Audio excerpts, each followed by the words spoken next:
Pemirsa, tersangka kasus pembunuhan Vina dan Eki, Peggy Setiawan, melalui kuasa hukumnya mengajukan pra-peradilan atas statusnya sebagai tersangka. Polda Jawa Barat pun menyebut sudah menyiapkan tim khusus untuk menghadapi gugatan Peggy. Ya, lantas pemirsa, bukti-bukti apa saja yang disiapkan oleh tim kuasa hukum Peggy demi menang di persidangan? Seberapa besar kesempatan Peggy untuk melepaskan diri dari status tersangka atas kasus pembunuhan Vina? Untuk membahasnya telah bergabung bersama kami pemirsa dan tim kuasa hukum dari Peggy Setiawan, yaitu ada Bang Tony RM. Selamat sore. Selamat sore. Kemudian juga bergabung bersama kami pemirsa ada pakar hukum pidana Prof. Hipnu Nugroho dan juga Kabar Reskrim tahun 2008 hingga 2009 Komjen Pol Purnawirawan Susno Duaji. Selamat sore Bapak-Bapak semua. Selamat sore. Ya. Pertama saya ingin ke Mas Tony terlebih dahulu. Mas Tony, apa saja bukti dan juga saksi-saksi yang nanti akan diajukan dalam persidangan untuk membebaskan Peggy Setiawan? Ya, baik. Seperti yang sudah bermunculan di media, ya, saksi-saksi yang menerangkan di persidangan itu menjadi alat bukti. Saksi-saksi yang mengetahui bahwa pada saat kejadian, dalam kurun waktu sebelum kejadian sampai setelah kejadian, Peggy Setiawan berada di Bandung, bekerja sebagai kuli bangunan, ada teman kerjanya, ada yang tidur bersamanya, ada pemilik rumahnya yang mempunyai proyek tersebut.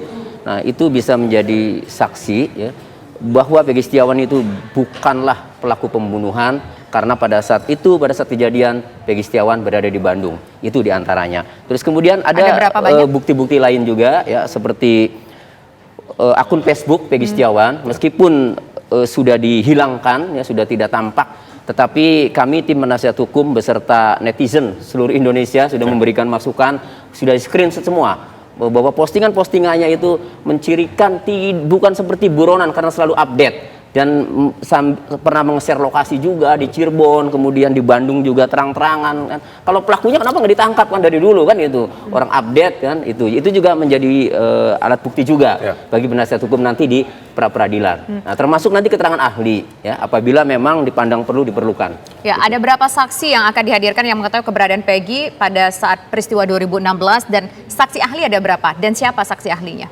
Ya, yang sudah dikumpulkan atau sudah disiapkan, ya, saksi itu ya kurang lebih ada 10 orang.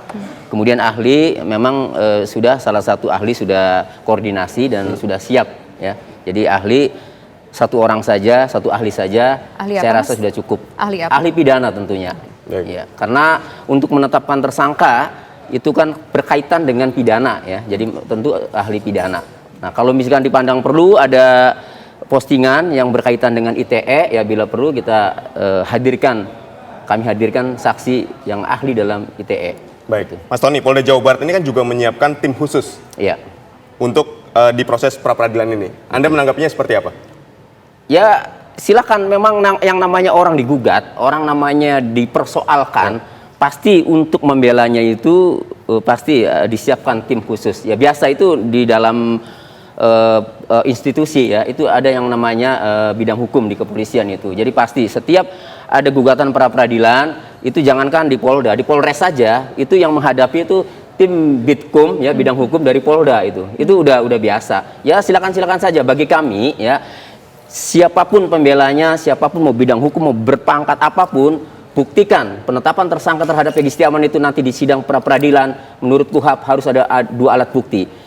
Kami yakin, kenapa? Karena sudah disampaikan oleh Bidhumas Polda saat itu, kan penetapan tersangkanya hanya berdasarkan pengakuan saksi. Ya. Sementara menurut Pak Reza Indragiri, pengakuan saksi itu rentan distorsi, rentan lupanya, kan itu. Nah, oleh karenanya kami yakin, kecuali memang ada saat kejadian ada CCTV, ada petunjuk lain, ini hanya keterangan saksi, maka kami yakin sekali. Baik, dari Mas Tony kita ke Prof. Hipnu, bagaimana analisis Anda, Prof, terhadap proses pra-peradilan Peggy ini? Seberapa besar peluang kemenangan dari tim kuasa hukum Peggy? Silakan, Prof. Hipnu.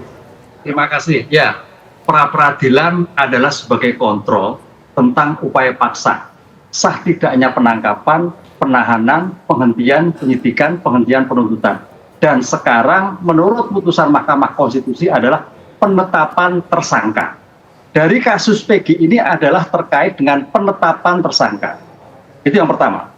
Tapi harus dilihat, ya, dalam konteks pra-peradilan ada namanya suatu peraturan Mahkamah Agung yang memperjelas. Apa itu pra-peradilan? Adalah mengoreksi tentang syarat formal bagaimana mencari bukti yang menduga. Jadi bukti yang disampaikan oleh Polda dalam konsep pra-peradilan, apapun, apakah itu korupsi, tindak pidana, itu bukti yang masih menduga kedudukan sebagai tersangka, bukan bukti yang membuktikan bahwa dia sebagai terdakwa bersalah atau tidak bersalah. Ini yang harus dipahami. Nah, oleh karena itu, saran saya dalam kasus seperti ini adalah yang penting bagaimana syarat formal memperoleh secara bukti. Surat izinnya ada enggak? Surat tugasnya ada enggak? Karena dalam konteks ini yang diperiksa adalah formal, bukan material. Itu kalau kita lihat Perma nomor 4 tahun 2016 yang mempertegas apa itu pra-peradilan. Oleh karena itu, kalau yang disampaikan tadi oleh penasihat hukum mungkin agak digeser, Mas. Jadi bukan nilai bukti, tapi cara memperoleh bukti. Karena itu sebagai bentuk cara menduga seseorang. Karena Polda kan masih menduga, bukan menentukan. Kalau menentukan nanti di bukti material. Ini yang harus kita sampaikan dalam pra-peradilan. Oleh karena itu, kalau sampai ini di dalam suatu cara memperoleh bukti Polda, 2 alat bukti, 2 itu menganut jumlah dan jenis. Saya beberapa baca memang kayaknya Polda sudah 60-an saksi, berarti cukup.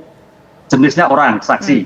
Kemudian ahli mungkin, kemudian bukti petunjuk. Nah, ini yang saya kira Polda sudah firm, cuman cara memperoleh, lah inilah yang nanti dikaji dalam suatu proses pra-peradilan. Cara memperoleh melanggar hak asasi manusia, cara memperoleh legal atau tidak legal. Itu Mas di dalam konsep pra-peradilan. Jadi belum masuk nilai saksi mengetahui atau tidak mengetahui, tapi nilai saksi yang menduga bahwa dia adalah sebagai pelaku tindak pidana, bukan yang menilai bahwa dia sebagai pelaku pidana. Oke, baik. Nanti kita akan dengar suara dari Pak Susno Duaji. Pak Susno ini kalau kita ingat dulu pernah juga mengajukan pra-peradilan dan menang dalam pra-peradilannya. Apa saja kemudian pada saat itu yang dipersiapkan sehingga bisa menang? Sesaat lagi kita akan menuju ke Pak Susno usaha jeda berikut.